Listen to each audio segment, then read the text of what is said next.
اے لوگو انتم الفقراء الی اللہ، تم سارے رب کے بھکاری عبادت ہے۔ امام الانبیاء نے فرمایا دعا هو العبادہ، پکارنا عبادت ہے۔ اللہ کو پکارو گے، یا اللہ مدد کا آوازہ لگاؤ گے، اللہم کی صدا لگاؤ گے، یا اللہ کے لیے ہاتھ اٹھاؤ گے، یا رب کہو گے، اللہ کی عبادت قرار پائے گی۔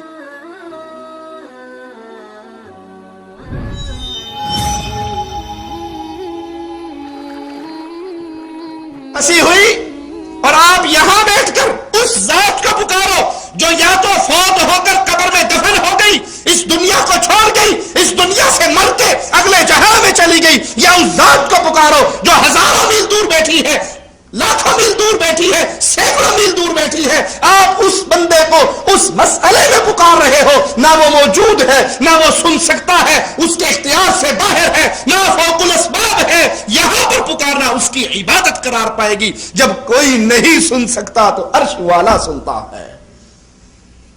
ہر کسی نے مر کے زمین میں دفن ہونا، ہر کسی نے جہان چھوڑنا، لیکن ایک ذات جس کی عبادت کی طرف ہماری صدائیں بلند ہوتی ہے وہ اللہ کی ہے۔ اسے سمندر میں پکار کے دیکھ لو تو یونس علیہ السلام نے مچھلی کے پیٹ میں پکارا تھا، اللہ نے وہیں سے نجات دے دی تھی۔ اس کو سمندروں میں پکارو، دریاؤں میں پکارو، پہاڑوں میں پکارو، ریگستانوں میں پکارو، وہ اللہ ہے جو دعائیں سنتا ہے، قبول کرتا ہے، عطا کرتا ہے۔ اس کے علاوہ کوئی اور دعاؤں کو قبول کرنے والا نہیں ہے۔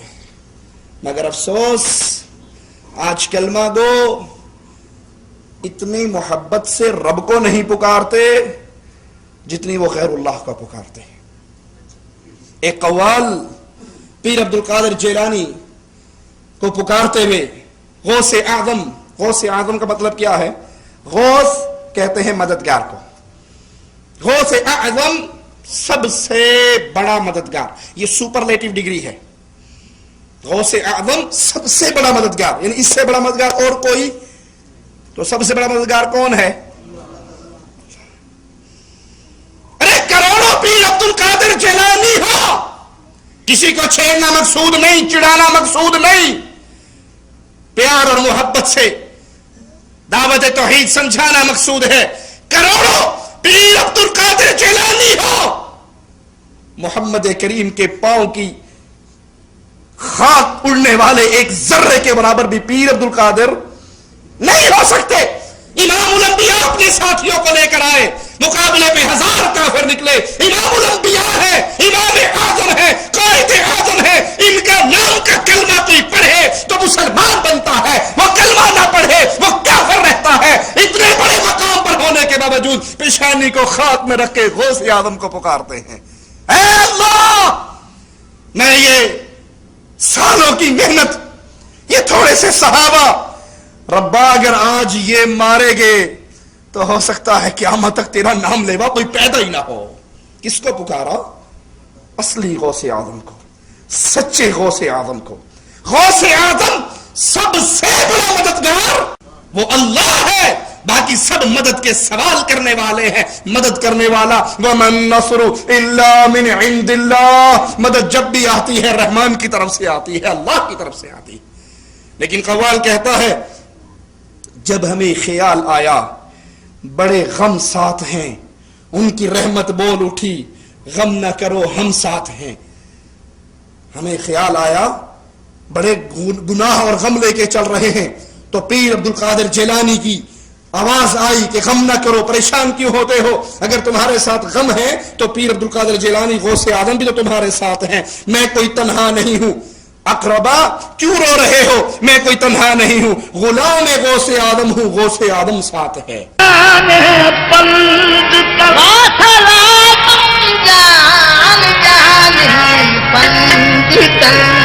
جب تمہیں آخر خیال آیا بڑے غم ساتھ ہیں، ان کی رحمت بول اٹھی غم نہ کر ہم ساتھ ہیں۔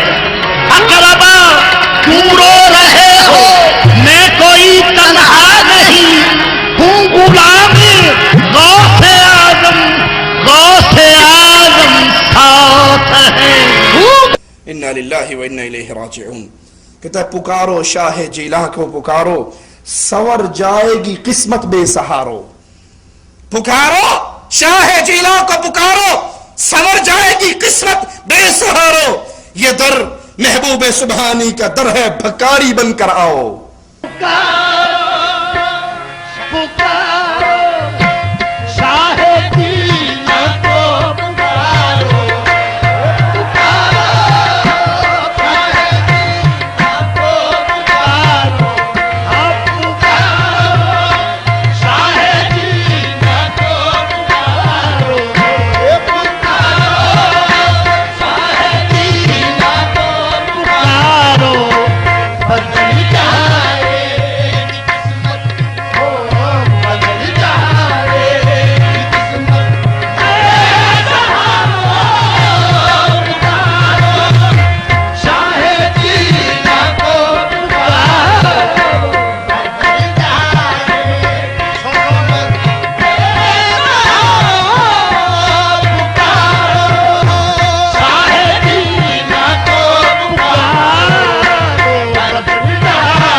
مالک کیا کہتا ہے؟ یا ایھا الناس، اے لوگو، انتم الفقراء الی اللہ، تم سارے رب کے بھکاری ہو، رب کے فقیر ہو، رب کے سوالی ہو، اللہ کے گھر کے منگتے ہو. لیکن یہاں یہ اپنے پیر کو پکارتے ہوئے کہتا ہے یہ در محبوب سبحانی کا در ہے، بھکاری بن کر آؤ. کرو تم نام میرا کا وظیفہ، قرار زندگی ہے بے قرارو. پکارو ہر گھڑی یا غوث اعظم، ملے گا چین دلوں کو بے قرارو.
اللہ کہتا ہے وقال ربکم ادعونی استجب لکم.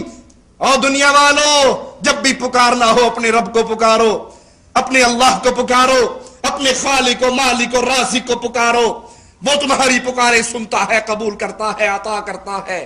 لیکن یہاں قوالی کے نام پہ لوگوں کو تعلیم دی جا رہی ہے کہ ہر گھڑی پکارو یا غوث اعظم، ہر گھڑی آوازہ لگاؤ یا عبد القادر جیلانی، تو عبد القادر جیلانی تمہاری مدد کریں گے. اللہ کے بندو، پکارنا عبادت ہے. امام الانبیاء نے فرمایا دعا هو العبادہ، پکارنا عبادت ہے. اللہ کو پکارو گے یا اللہ مدد کا آوازہ لگاؤ گے، اللہم کی صدا لگاؤ گے، یا اللہ کے لیے ہاتھ اٹھاؤ گے، یا رب کہو گے، اللہ کی عبادت قرار پائے گی. اور جب تم یہ کہو گے ہر گھڑی پکارو یا غوث اعظم، تو تم پیر عبد القادر جیلانی کی عبادت کر رہے ہو، رب کے ساتھ شریک کر رہے ہو. میں اپنی بات پھر سمجھا دوں، کسی کے دل پہ غصہ آئے تو اللہ کے لیے معاف کر دے. ہمارا مقصد چھیڑنا نہیں ہے، ہمارا مقصد ان عملوں سے روکنا ہے جو عمل جہنم میں جانے کا سبب بنتے ہیں. اللہ کے لیے شرک اکبر وہ جرم ہے جس جرم کا کرنے والا کبھی جنت کی خوشبو بھی نہیں پا سکے گا. عبادت میں کسی کو شریک نہ کریے رب کا، پکار میں کسی کو شریک نہ کریے رب کا. جب بھی پکارنا ہو تو اللہ کو پکاریے، مانگنا ہو تو اللہ کو سے مانگیے. حضرت علی اللہ سے مانگتے رہے، نبی کے صحابہ اللہ سے مانگتے رہے، خود امام الانبیاء اللہ سے مانگتے رہے. جب اللہ کے نبی نے اللہ سے مانگا، صحابہ نے اللہ سے مانگا، علی نے اللہ سے مانگا، ولی نے اللہ سے مانگا، تو ہمیں کہاں سے مانگنا چاہیے؟ اس اللہ سے جس اللہ نے اعلان کیا ہے میرے بندو مجھے پکارو میں تمہاری پکار قبول کرنے والا ہوں. اسی طرح خوف کرنا، اللہ کا خوف دل میں ہونا چاہیے.